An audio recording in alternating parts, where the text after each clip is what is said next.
Rain hammered against the glass walls of the mansion that night, each drop dragging silver trails down the face of luxury. Inside, beneath the cold glow of a towering chandelier, a baby's wails sliced through the marble corridors, high-pitched, relentless, the kind of sound that made even grown adults freeze. This wasn't just any child. This was Ethan Morgan, the infamous heir of billionaire tycoon Richard Morgan. And Ethan was known throughout the estate not for innocence, but for destruction. He had spat on every nanny who dared cradle him. Some lasted a week, some fled within hours, leaving the mansion in tears. Since the night his mother died giving birth, the house had lost all warmth. Richard, shattered by grief, poured himself into building a global empire, but he never once learned how to hold his own son.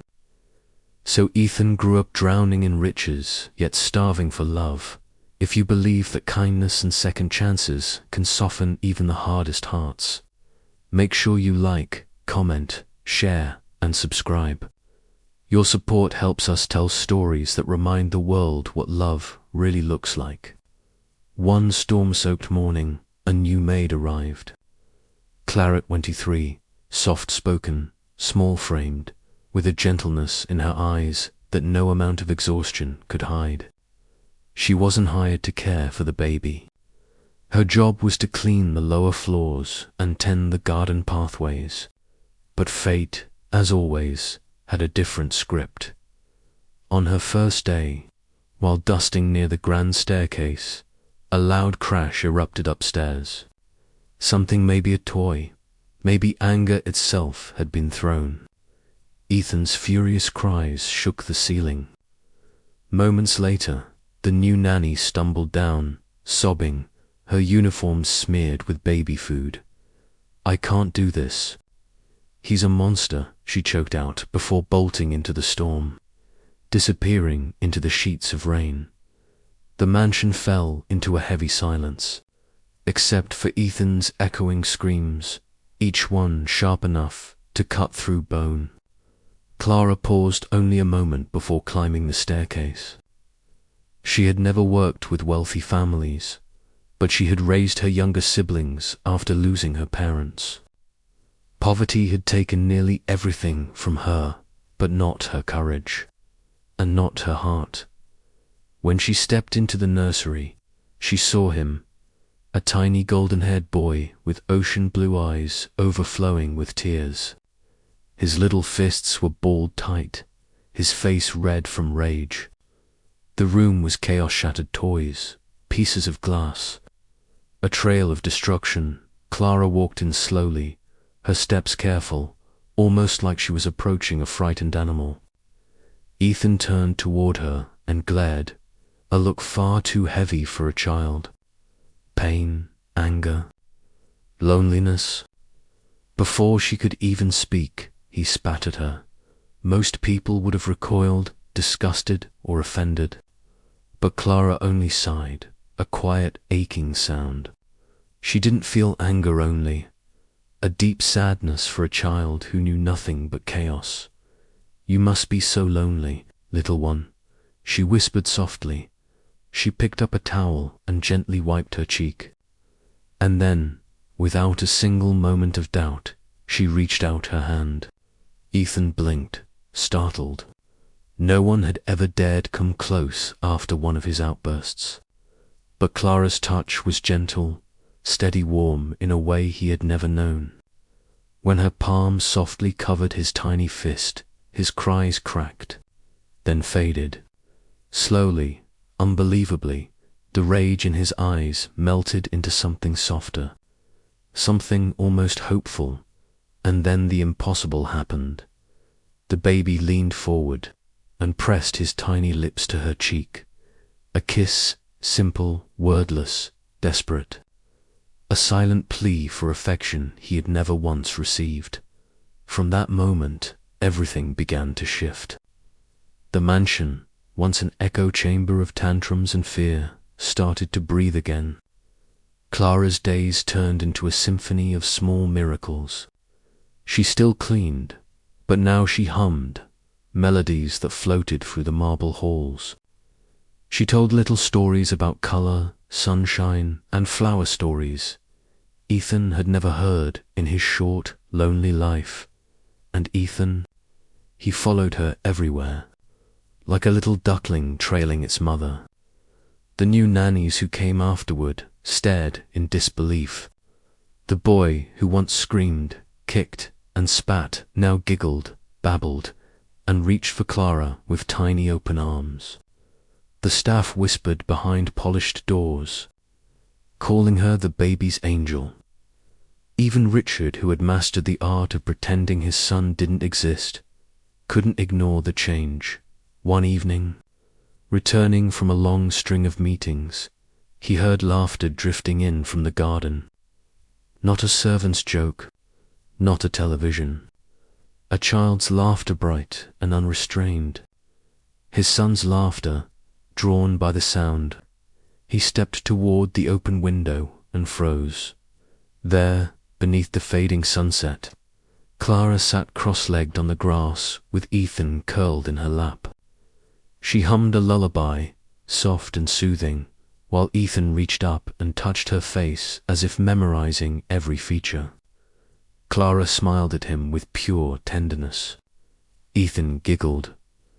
Richard couldn't remember the last time he'd heard that sound. A sharp sting of guilt hit him, guilt for the nights he didn't check on Ethan. The days he avoided looking at him, the love he had abandoned because of grief.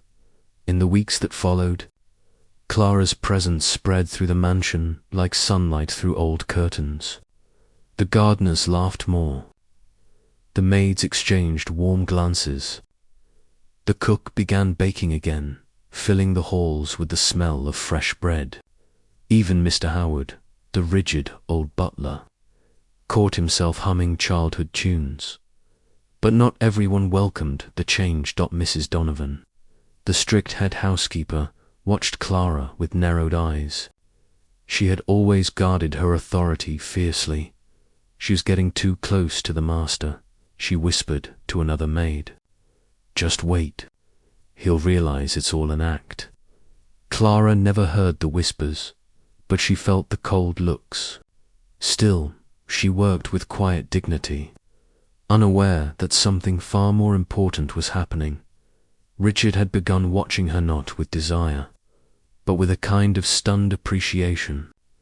It bewildered him that someone so young, so gentle, could heal wounds he didn't know how to face. One evening, he found her tidying Ethan's nursery, folding tiny clothes with careful hands. "You've done something no one else could," he said softly. "He trusts you. Thank you." His voice trembled, as if it had forgotten how to express gratitude. Clara looked up and offered a small, warm smile. "He just needed love, sir.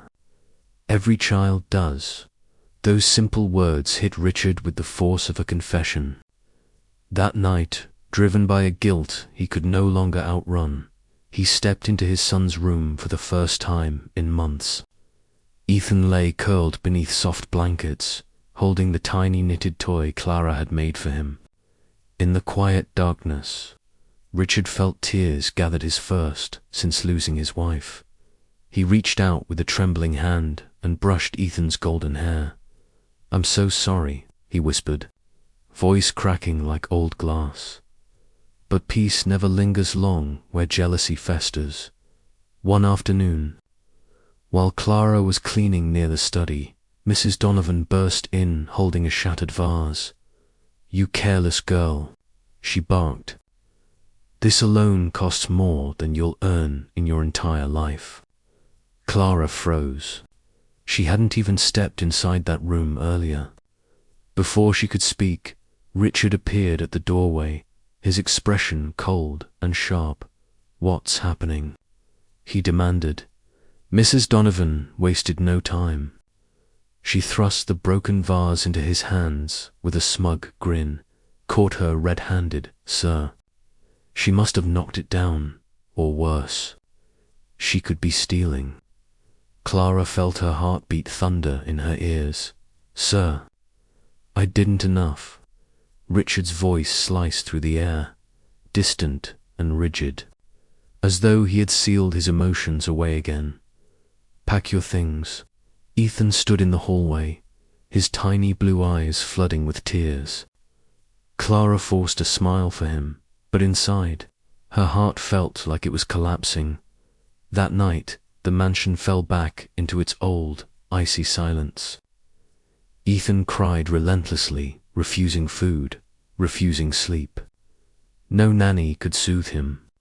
Days blurred into nights, and with each hour, he grew weaker.